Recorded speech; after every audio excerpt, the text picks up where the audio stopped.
Howdy, folkses, and welcome to a special Halloween episode of Vile Reviews. What up, people? This time we watch Dagger of the Mind. Are you planning on doing that lame voice the whole episode? Not anymore. Good. Anyways, we open with the Enterprise above Saturn. No, that's Tantalus.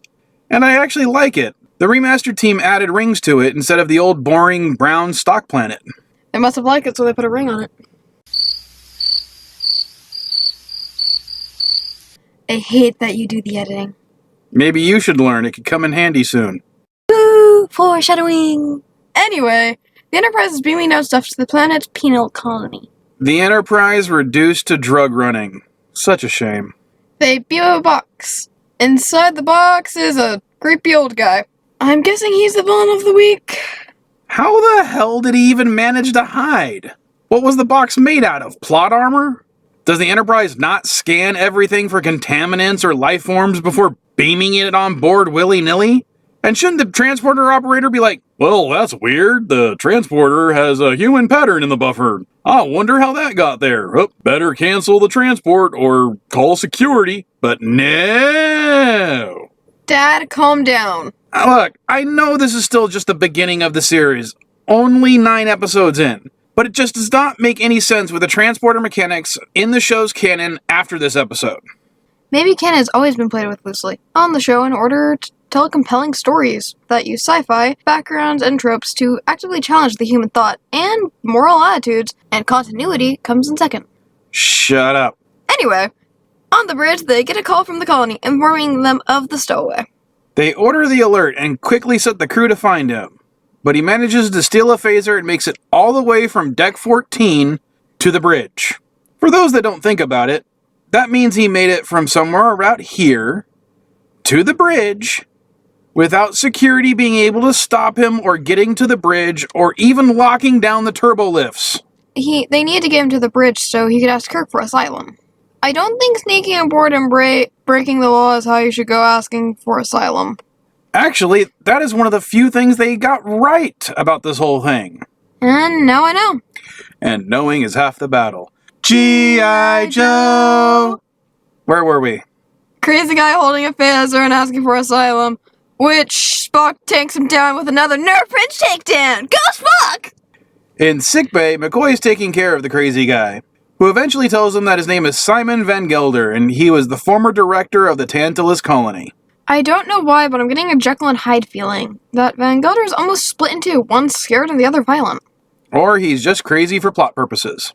Back on the bridge, Spock is going over the ship's tapes and finds information on Dr. Simon Van Gelder.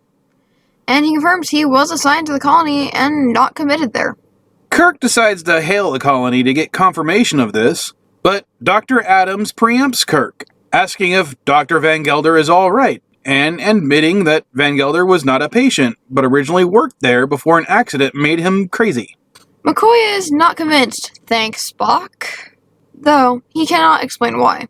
He gets Kirk to agree to investigate the situation on the colony, but Dr. Adams asks that Kirk handle it personally and keep his staff to a minimum. Kirk agrees and says that he has visited rehab colonies before. I wonder if Shatner actually knew he was being filmed for that line. After a commercial break and an exposition log from Kirk, we find McCoy telling Kirk about the psychologist Dr. Helen Noel, and that she will meet him in the transporter room to assist him on the planet. Yes, even the old Connie class had hot psychologists aboard.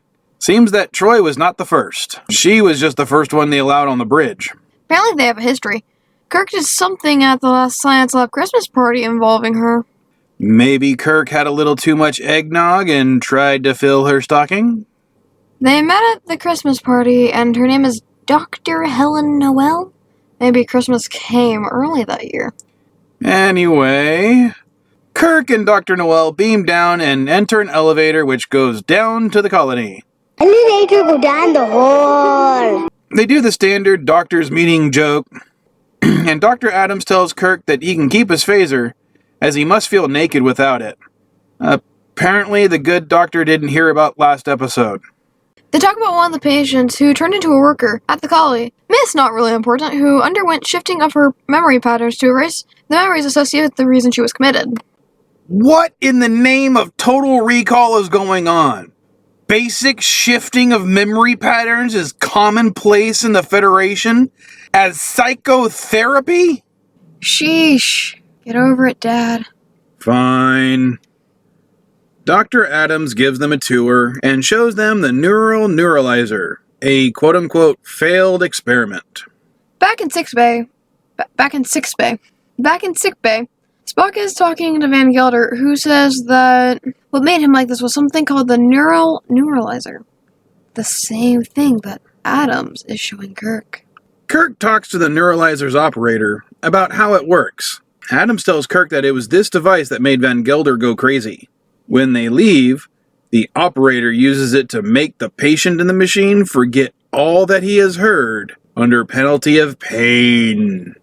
Kirk calls Spock and tells him that he and Helen will stay at the spooky insane asylum, which makes Van Gelder go nuts. And you know what makes people go nuts? The GameSwap commercial! This channel is sponsored by SD GameSwap on eBay. If you like nerd stuff, you may want to check it out. They have books, movies, video games, toys and collectibles, and they also do consignment. So go buy something. You can also check out the Facebook. Links to it and the store are in the description. Hey! Don't forget! A new part of the store has just been added. Katty's Corner, where everything you buy there goes to me. Me. Not the old man. So check everything out. Bye-bye! After the commercial break, it is Spock's turn to give an expositional log, and he says he's going to use an ancient Vulcan technique on Van Gelder. Is it the mind meld? It's a mind meld. Oh, this is totally the first mind meld. Spock is going to do a mind meld, and, what the hell? Where's the my mind to your mind, my thoughts to your thoughts stuff? What a total ripoff. I guess Spock is not the mind meld master yet. He will be. Anyway, he still gets the information he wanted, which is that Dr. Adams is using science magic to erase people's minds. Meanwhile, in the insane asylum, Kirk decides to test the machine on himself, with Helen controlling it. First time, he doesn't even notice the machine was on. Second time, she tells him he is hungry, and Kirk says he wants to raid a kitchen. Lastly, she makes Kirk think something really did happen at the Christmas party. She makes him hungry, and then she makes him horny. Like, you really need a hypnosis machine for that. All you need is a burger and boobs. That's because men are simple-minded. Before Dr. Noel can turn off the machine, Dr. Adams and his henchmen capture her. They turn up the intensity on the machine and make sure Kirk is really in love with Dr. Noel, to the point of pain if he does not have her. Then he makes Kirk drop his phaser, and tries to get him to lose the communicator, but Kirk tries to contact the Enterprise instead. So Adams turns the machine up even higher. Cue commercial break. I want to point out the fact that the subtitles say Kirk is sobbing, but I did not see any tears. That's because Kirk is a man's man, and we men like that can cry but never shed a tear. Didn't you bawl like a baby during Gone in 60 Seconds? That's because they put Eleanor in the car crusher. She was such a pretty car and they just killed her. Those monsters! Calm down, you big baby. Shut up. Anyway, after the commercial break, Kirk and Helen are in quarters, where Kirk says that he is in love with her. Good writing, by the way, Father. Sure. Anyways, where Kirk says that he's in love with her, but she tries to make Kirk remember the truth, but he gives her the same look that evil Kirk gave Miss Beehive. Kirk manages to be rational, and he sees the conveniently placed and easily accessed person-sized air duct in the wall. Plot convenience. While Dr. Noel crawls through it, Kirk is taken back to be put in the neuralizer. Helen is crawling through the ducts and finds a power room, while Spock is the transporter room. While Spock is in the transporter room, trying to beam through the colony force field. They actually alluded to that in the opening scene, that the Enterprise can't beam through the force fields. Glad they added that bit of foreshadowing to the episode. I guess this is kind of where the whole can't beam through shields thing starts. Helen flips a random big switch, and by happy accident turns off the neutralizer. But 2 colony guards attack her. Neuralizer. My words. Helen flips a big random switch, and by happy accident, that turns off the neuralizer. But 2 colony guards attack her. In the neuralizer room, the machine turns off. Kirk manages to give Adams 1 karate chop, and he goes down like a biatch. In the power room, Dr. Noel fights off her attackers, and kicks one of them into the power grid, which shuts down the force field. The guy's not roasting on an open grid. Her name is Dr. Helen Noel. How could I not make that joke? She escapes and Spock beams down. He messes with a panel and says the force field is gone. So the force field is gone, he messes with a panel, and then he says the force field is gone.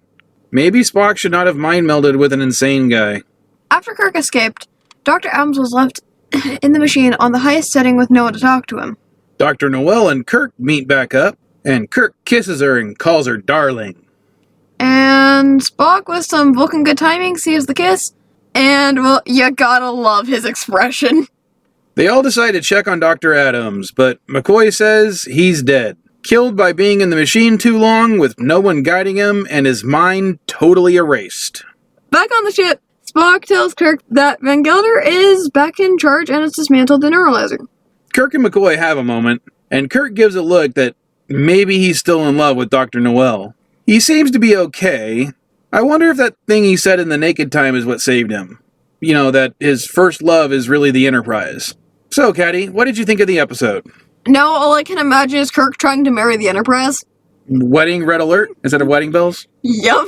Anyways, what about you? The twist was kind of predictable, but I loved how every time the crew thought that Dr. Adams is hiding something, he preempts them and gives them what they want before they really even ask. And telling the truth as we discover more about the situation. But in reality, he's not telling the whole truth. But it is cool to see him freely admit those things, or disclose information beforehand that the crew thinks he's going to hide. It made everyone else seem illogical, and set up that Adams was a red herring before the reveal that he really was the villain. Anything else you want to talk about, Katty? How about that secret project? If we talk about the secret project, then it won't be a secret. So? Well, how about we give them one little hint?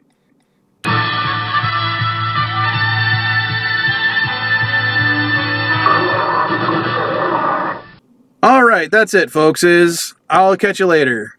Bye-bye! And don't forget, like, comment, and subscribe!